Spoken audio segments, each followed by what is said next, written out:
वाराणसी नामक एक शहर में था एक जवान लड़का देव, जो अपनी विधवा माँ के साथ रहता था।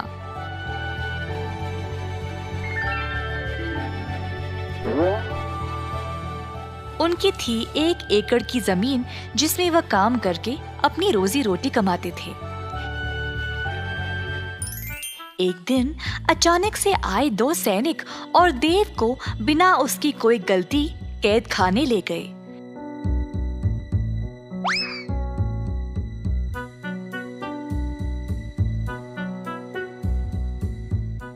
देव की माँ ने सैनिकों से बहुत भीख मांगा, पर उन्होंने उनकी बात नहीं सुनी और उसको कैद खाना ले गए।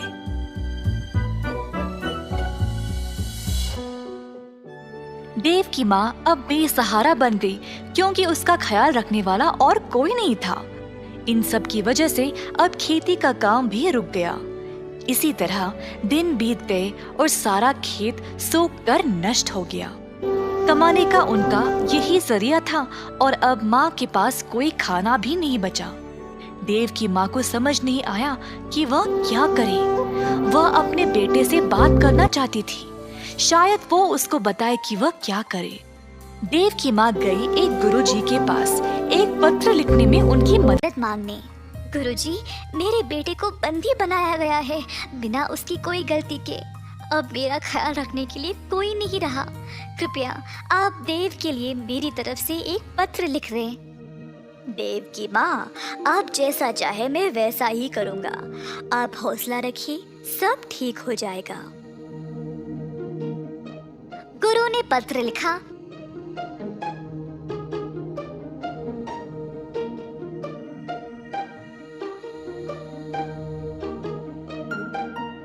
और फिर देव की माँ उसको कैद खाना ले गई। दरवाजे पर पहरेदार ने माँ को रोका। कौन हो तुम? मैं ये पत्र अपने बेटे देव को देना चाहती हूँ। आपको अंदर जाने की आवश्यकता नहीं है। इस पत्र को उस डिब्बे में डाल दो। देव की माँ ने वैसा ही किया और वहाँ से चली गई। कैद खाने पर जो भी खाना, पत्र या तोहफे आते थे, पहले पहरेदार उनको जांचते थे और तब ही कैदियों तक पहुँचाते। इसी तरह देव की माँ का पत्र भी पहले पहरेदार ने जांचा और फिर देव तक पहुँचाया। माँ का पत्र पढ़कर देव को बहुत बुरा लगा। वह सोच रहा था कि वह क्या करे, जब उसके बाजू में एक और कैदी ने बोला, हे देव, तुम्हारे परिवार ने क्या भेजा है तुम्हारे लिए? कुछ नहीं भाई, बस ये पत्र है। मेरी पत्नी ने मेरे लिए मेरा मनपसंद केक भेजा है, पर इन पहरेदारों ने तो इनको पूरा खराब कर दिया। तो हमें जो भी मिलता है, हर एक चीज की जांच होती है क्या? हाँ जी भाई साहब। देव को इस बारे में पता लगने के बाद उसने वापस अपनी माँ को एक पत्र लिखा। पहरेदार एक एक करके पत्र पढ़ते गए। जब एक पहरेदार ने बोला, हे, देखो इस पत्र में क्या लिखा है। क्या है? जरा दो इधर। पहरेदार ने फिर जोर से पत्र को पढ़ा। मैया, आप मेरी चिंता ना करें। बहुत साल पहले बापू ने हमारे खेत में एक मटका छुपाया था, जिसमें बहुत सारा सोना और खजाना रखा है। आप उस मटके को खोद निकालो और फिर उस धन से आपकी सारी परेशानी समाप्त हो जाएगी। अच्छा, चलो भाई, जल्दी जाकर इस खजाने को ढूंढ निकाले। दोनों पहरेदार लालची बन गए और देव के खेत पर जाकर जमीन खोदने लगे। खोदते खोदते उन्होंने पूरे 1 एकड़ की जमीन को खोद दिया और उनको कोई खजाने का मटका मिला ही नहीं। जल्द वे थक गए।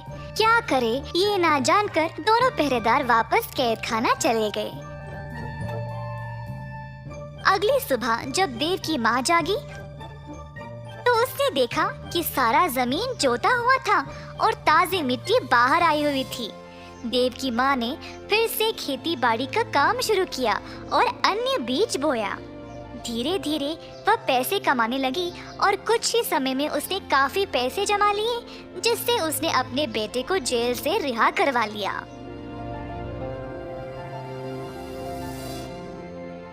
अगर मन से कोई चीज चाहिए होती है तो उसको पाने के लिए कोई ना कोई रास्ता निकल आता है।